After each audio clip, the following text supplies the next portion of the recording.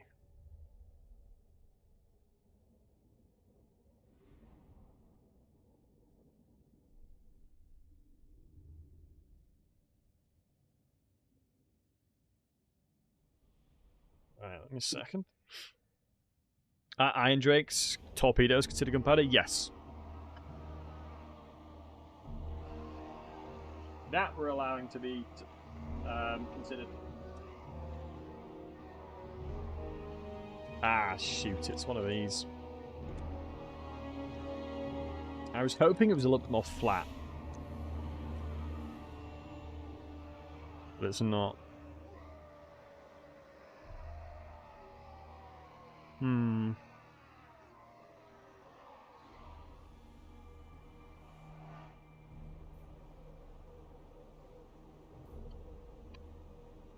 Hey, Countess.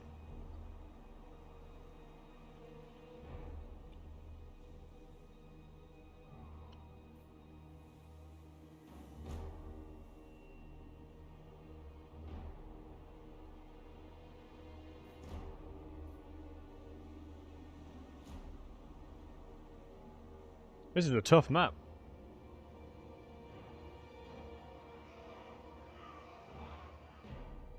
It's like choke point galore.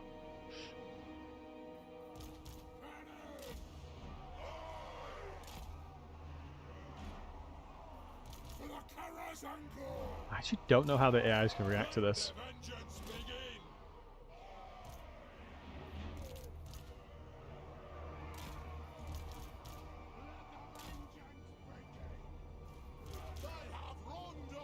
I wonder if they're just gonna run at me. Like, there is a world they just run at me. Right, let's see. Wow, they've completely legged it.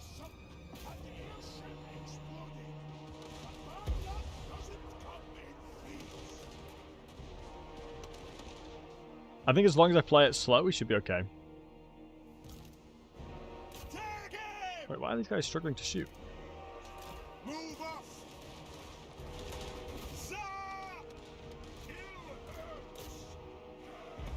Have they buffed the towers? Like, that's like really, really tanky.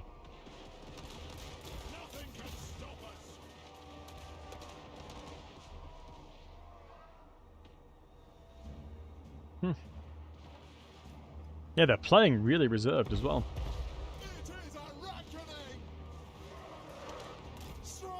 Right, let's see what we can do. I think I have to kind of like try my best to filter them through. Right, the tower's being built over there. Let's get into position.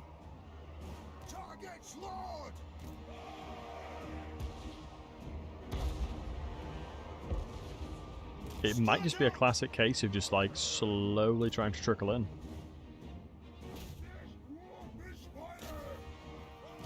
I can do that.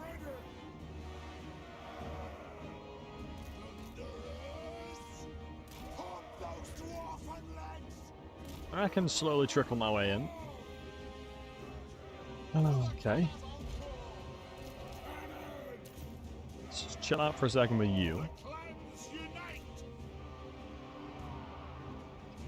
As long as I'm able to get into the settlement.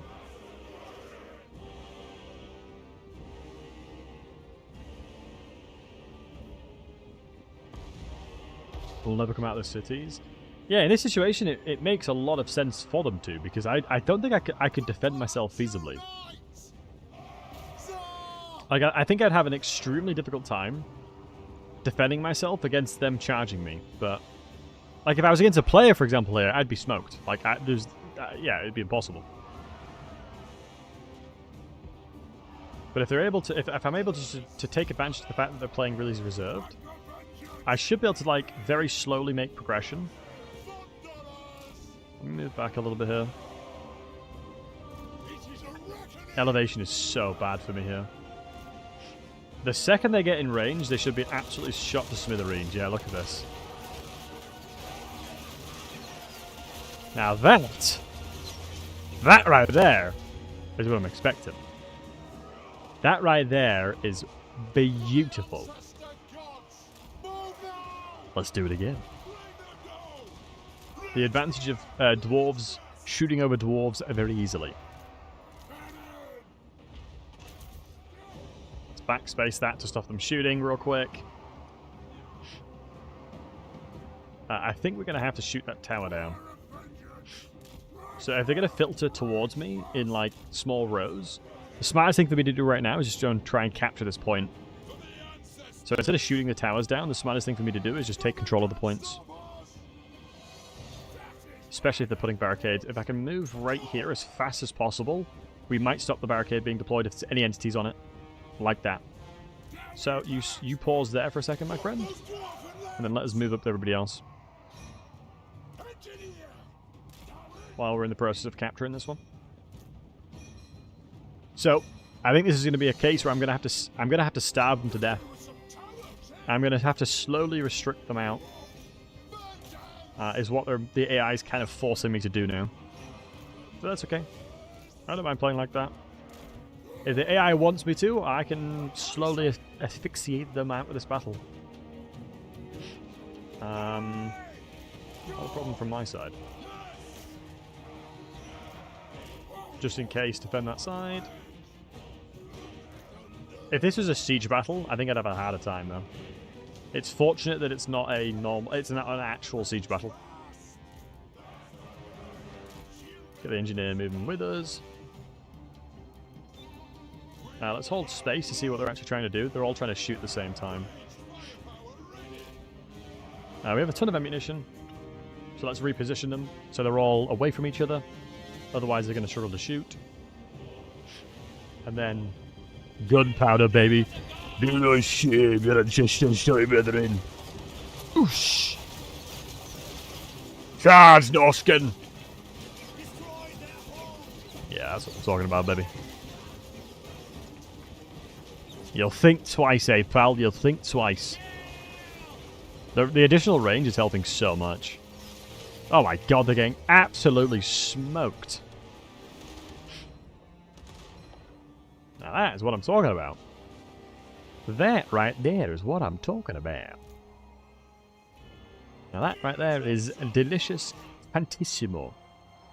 The challenge here is moving up this way without getting absolutely smoked by them.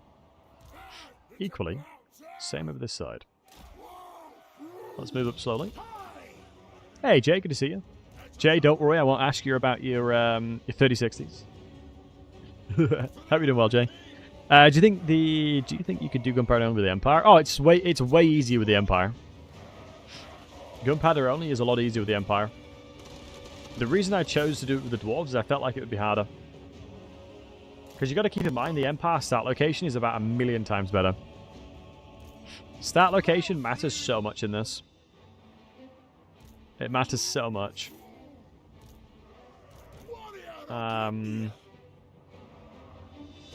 Oh my goodness. Norscan Warhounds came out of nowhere. Let's see if we can get any volley shots to protect them.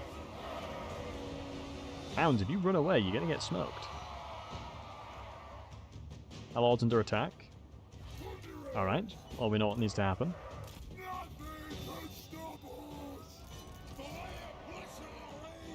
We know what must happen. The Empire's real main threat is the Vamps, while Malachi's start is basically all Chaos Neighbours. It's effectively everybody. Right? Throt's a problem. All the Chaos is a problem. It's crazy.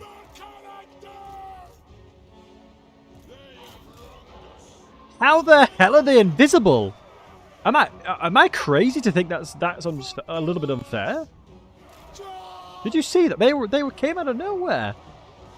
Are the dwarves that small? I can't see them.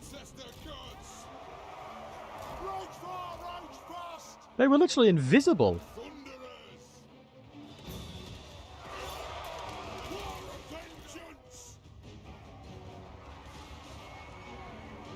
Like, am I crazy that they only appeared like a centimeter away from me? And I don't think they have unspottable. I don't think they have any way of getting unspottable, so I don't know how they did that. I gotta be really careful then. Because the skin balls are gonna do a lot of damage to me now. reposition you guys and reposition you guys like this so we can get line of fire on them. That kind of makes me worried for my my units. A short-sighted. Short! Yeah, look at him, this is insane. How are they getting to me that quickly? Do I need to put my Spirit of Grungy out to see where they're moving? This is why we need grudge rackers, man. Wait, another unit has just pooped out of nowhere.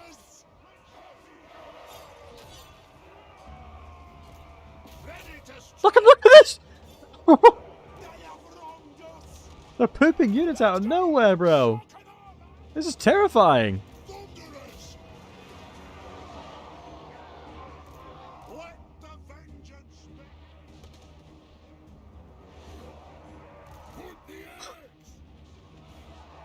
They have stalk? No. Right, I'm going to have to put this down because I think it gives me overlook. It should give me a vision. It should give me a visibility of them. Like, there is some Zinchian stuff going on. That's all I got to say. There are some Zinchian things going on right now. I'm certain of it. The LOS is broken as hell. It's been like this for ages. What is it specifically this map? Is it specifically this map that's doing that, AP? Yeah, it's this map. Right, okay. Yeah, it makes sense then. I'm not going crazy. So as a sort of trash and all resolve, they are, but if you fight with them, especially Ungrim Slayers, you'll just kill everything. Normally without losing any units as well. Okay, beautiful. Right, let's kill the general now. Let's move you back. All we have to do is just open up an opportunity to get a volley off. You watch this. If I can move out of the way in time, he's going to probably get absolutely staggered and battered. Oh, you've made the mistake going to those guys. We might get another volley off. Not really. It's a shame. Yeah, this is torturous. It's just come out of nowhere again. Alright, screw it. I'm going to go to the right. I'm going to go towards the right. Arthuric Quarrelers, both faction-wide or Lord-specific. I had a chance to confederate them. Oh, that's a good question. I feel like just this army. I don't know why I'm thinking that. Because he's normally a bit of a one-man show himself. Let me move over here to protect them.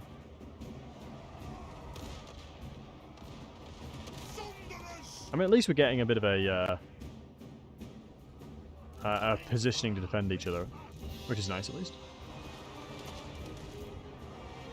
I mean, at least we saw that. Look, it's disappeared from here.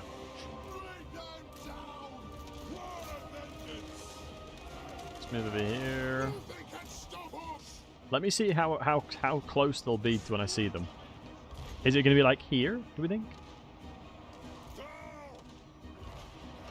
How close are they going to be when I see them?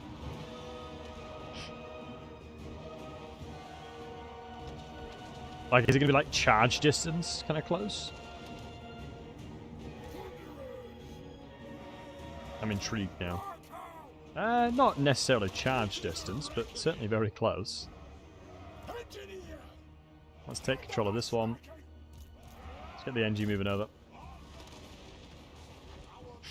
I mean, I guess it's just one of those things where my specific army obviously struggles massively to this because they just pop out of nowhere, but it's not too bad. It's not too bad.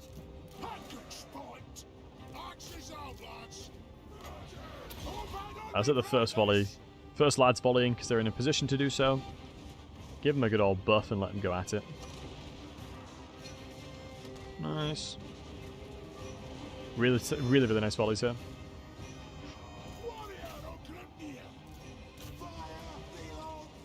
That line of sight's so janky. I wonder what's doing that. Like, I'm not even mad. I'm actually just more intrigued how that's happening. Like, that's a silly thing. I'm more intrigued how this is possible than anything.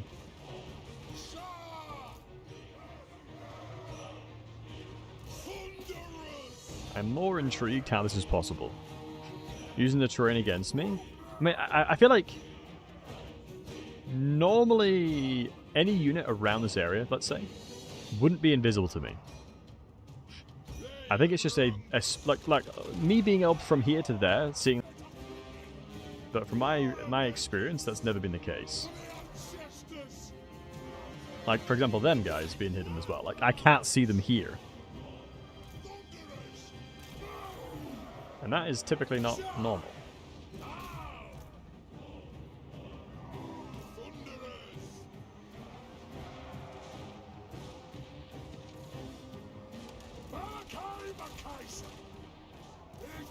Yeah, getting some good damage off at least. Hopefully we can... Are we actually shooting them? I don't think we are. Probably line of sight problems. Should be able to smoke them here. Which then allows us to push up this side. Yeah, beautiful.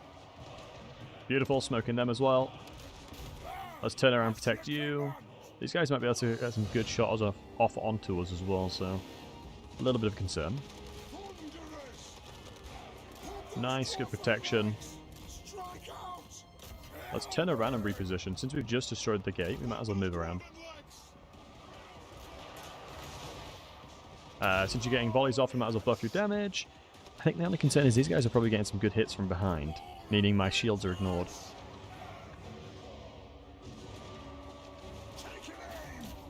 Nice. Slowly creeping up. Good. I think the next obvious position to go towards is probably over here. And see what we can do here.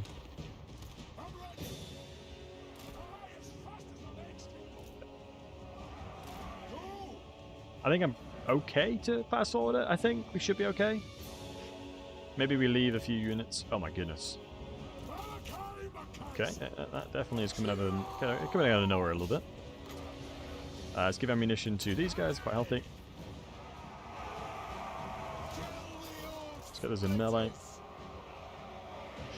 I think I've got to be like quite conscious about how I move. It does seem that they just really come out of nowhere. Hitting me with the Accio out of nowhere, as they say. Okay, the generals come out now, so yeah, let's position here then. Are they still getting shots over? Yeah, they kind of are. Let's get the engineer moving back. I mean, he's on a mount, right? So yeah, I think I should just be able to line of sight him here. With the general being on a mount, we should be okay. I think everyone that's coming in as a reinforcement, let's just make sure we're protecting the side. I don't think we should struggle too much with line of sight, if I'm not mistaken.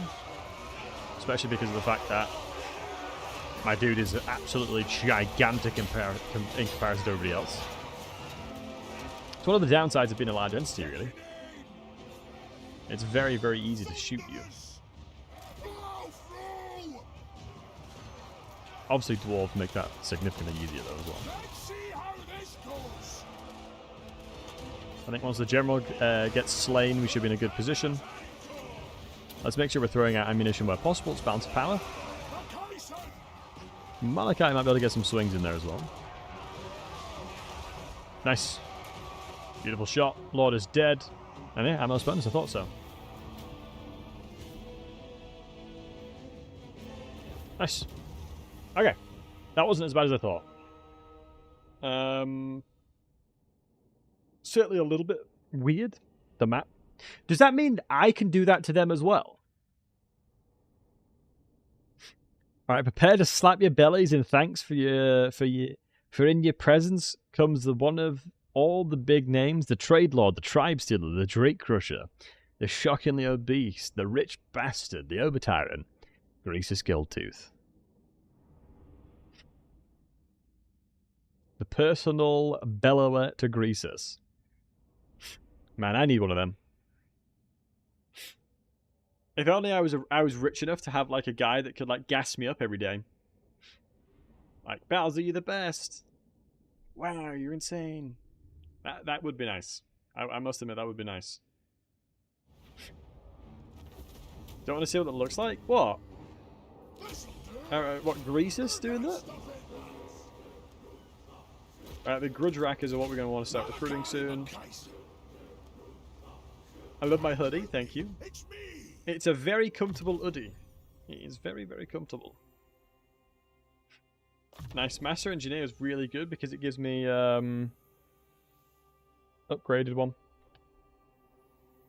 It's an AoE now. Ooh, we can get our RR in there. Yeah, it's a pizza one. It's very comfortable.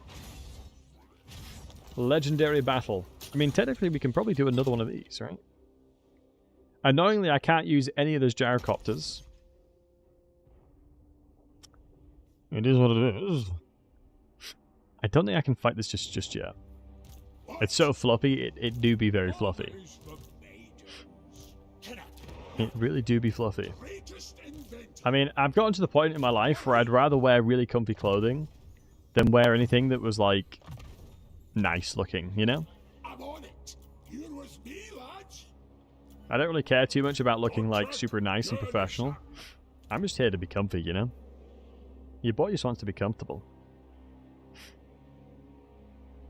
That's what I'm up for. Pepperoni flavored? Pepperoni is my favorite pizza. I will admit. I'm an absolute fiend for pepperoni. You got a cat, so you trade it as either comfy or becoming your cat's hair? Yeah. I have a dog and it's something similar. That's really unfortunate that her shit just declared war on me. Astrogoth, excuse me. Dude, this campaign is an absolute banger. It's basically a This Is Total War at this point. Shit, I mean, it is basically a This Is Total War. It is as close to a This Is Total War as one can get.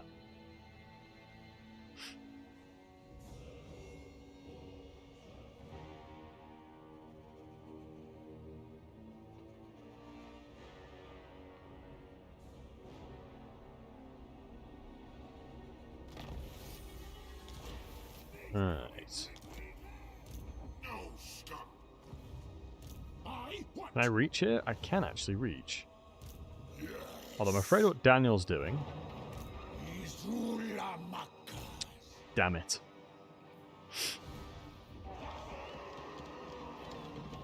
Oh, balls. I'm going to have to go back home. Let us begin.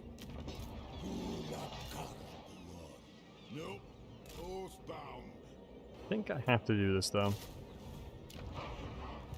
Engineer. I need to shut down Throg where possible.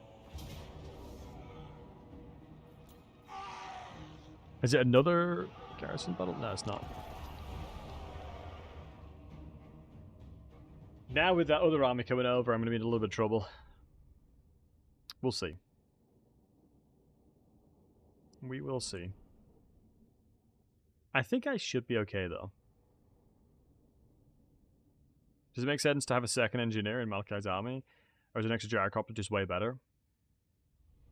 It's a good question.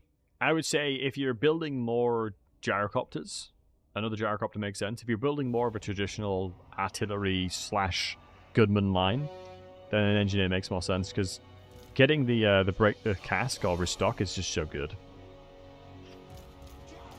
I would say the first option with having loads and loads and loads and loads and loads of gyrocopters works really well early game, but then we'll start falling off.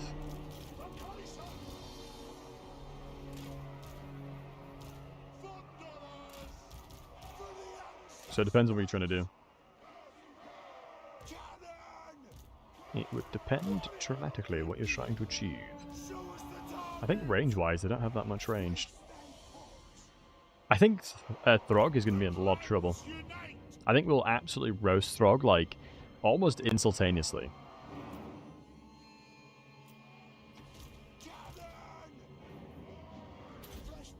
Yeah. I was going to say, I think Grape Shots is going to be really potent here.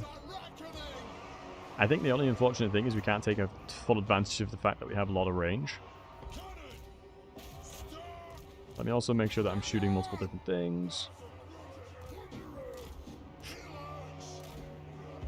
I think with them going as wide as this is like they are now, I'm going to have to reposition the army.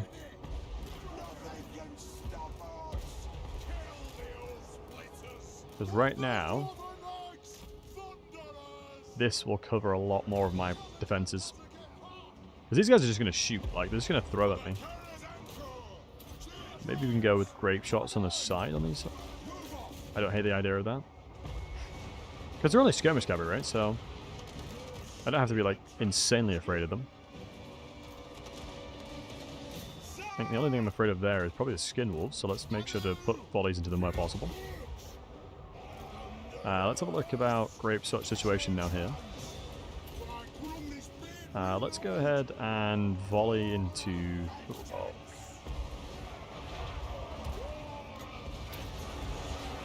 Flash bombing.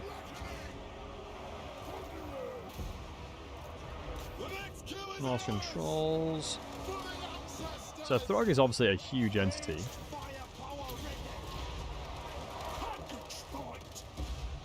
He will die very, very quickly if we can get volleys onto him.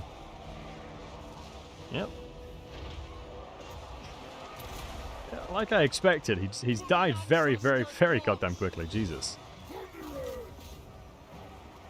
Like, that's kind of wild how quickly he died there, honestly. Let's make sure the dogs are shut down. Lovely, lovely, lovely. Yeah, now the composition's coming together. Now we're getting accuracy, and the units are getting a lot stronger. It seems that the Thunderers are taking care of business a lot easier now. Like, they're taking care of business, which I'm all for. Business is truly being taken care of, boys. Nice.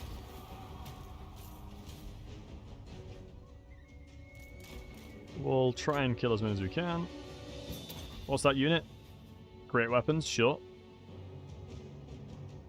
Not the best damage. Would Grudrakers help more? Yes, the Grudrakers will help a lot. Because I'll have probably 4 to 5 of them in the front line. I'm going to need them as my front line. Because Thunderers can only stagger so much, but they can stagger a significant amount. Which means that they'll push a lot of entities back, give me more space. I just need time, right? Effectively, all I need is time, and they give a lot of time. Because given any situation in the battle, I will kill most of them. Or I will kill most things, should I say. Just because of how my composition works.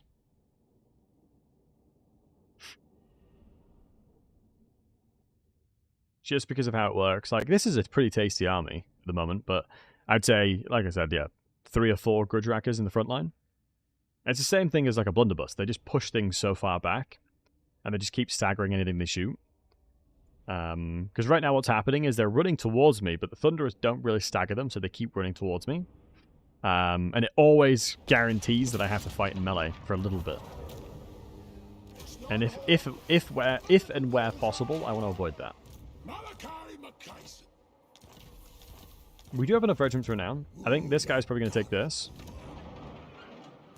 Azazel's now licking his wounds, which is interesting.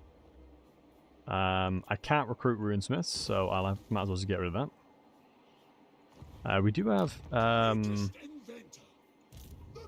ale there.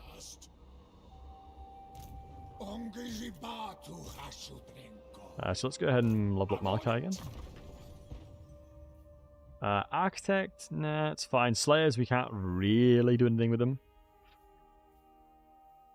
I just don't have enough. Cannons are not quite leveled up yet, but we will want to go into the cannons here and then here.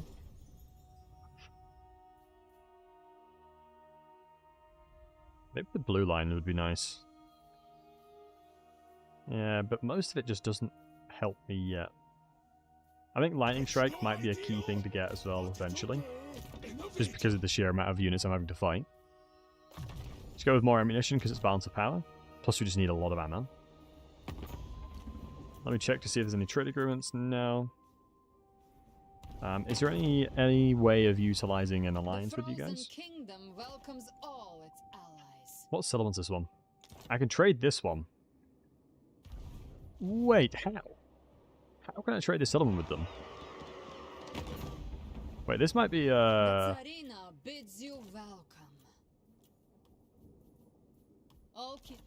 if I trade that, getting a defensive alliance with them, that's so worth it. Because they were taking this settlement anyway. I lose my province, but I lose the commandery, but I don't mind that. Yeah, I don't think I mind that at all. So I think I've kind of leveled up the settlement as much as I probably will be able to get away with anyway. And with my economy recovering, it's really nice. Because we now have, within the Spirit of Grungi, some really nice recruitment. So we do have the Grudge Rackers, but I'm going to take advantage of the fact that we have a lot of veterancy in the army at the moment. But the 174 speed is really nice, man. And yeah, look, since he can't attack it, he's got to run away. Like with similar thing with the Lair of the Troll King, I don't mind him taking that either. Realize what the true source of my power is. It's my dome. It's my bald head. I'm so unbelievably powerful. My hair was disintegrating. That's the source of it, you know? I like One Punch Man.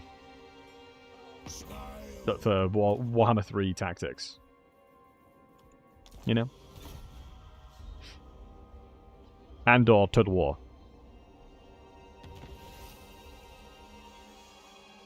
Present in high corruption. Oops.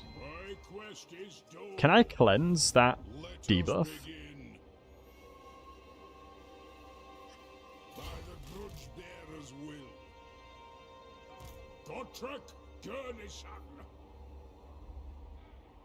Shouldn't feel better about your hair thinning out?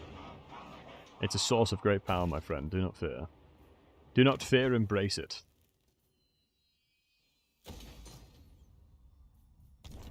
I know that Bretonians can get rid of stuff like this with the, yeah, certifiable.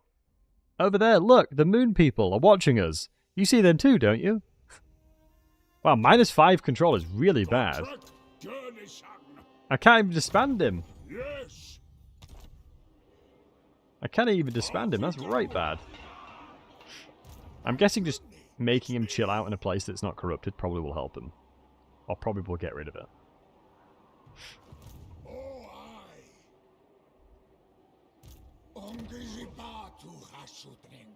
Yeah, it'll go away eventually. I thought it would be like that. It makes sense.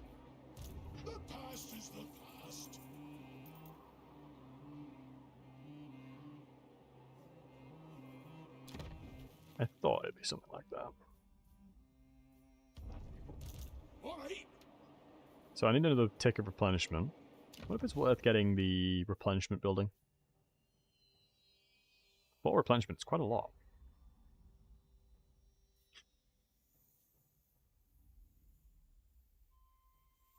Of course, you can get it so it no longer disappears. That's probably worth it.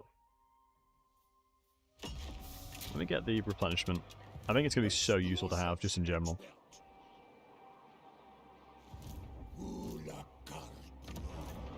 Right.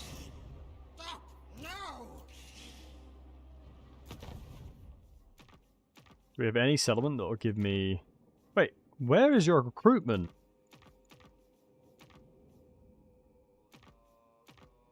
Surely you've got Streltsies somewhere.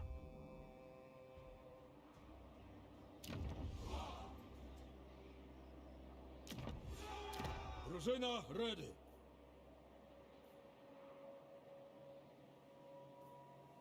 Rare. It is our Where are you more likely to have the Streltsies then, I'm guessing?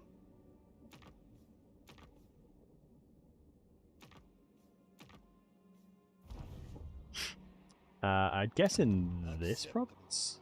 No, not Eastern Blast. Fort Jackover. the Frozen King. Chuck it in Fort Jackover then. The Frozen King. I'm assuming that's where they're going to be. Wait, did I not put it in? Like the motherland. Yeah, yeah. Okay. Nice. So we're now in a situation where hopefully I can get some gunpowder units from them as well. This was I was expecting this to happen. This I was expecting. I don't think the army's that strong though. From what I can see, I don't think the army's that good. So fingers crossed we'll be alright. Fingers crossed we'll be a-okay. Oh, of course, I forgot we declared war on Archeon. Dude, this campaign is quickly becoming a banger. Not being able to recruit, like, melee units and, like, quarrelers and stuff makes it so much harder to do well early game. No! Boris is dead! Which means Archeon's only going to be coming towards me now.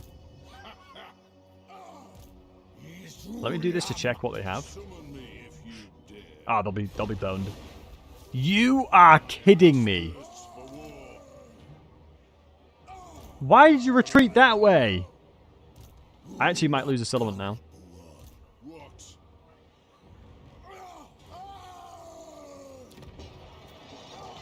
I actually might lose a settlement now.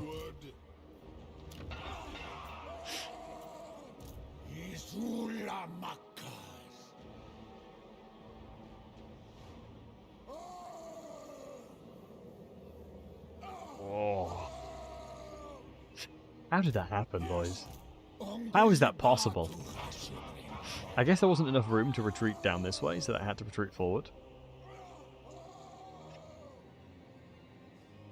I think we can all agree that's a good enough reason to stop streaming. That's a good enough reason to go ahead and get some Z's, you know? Right.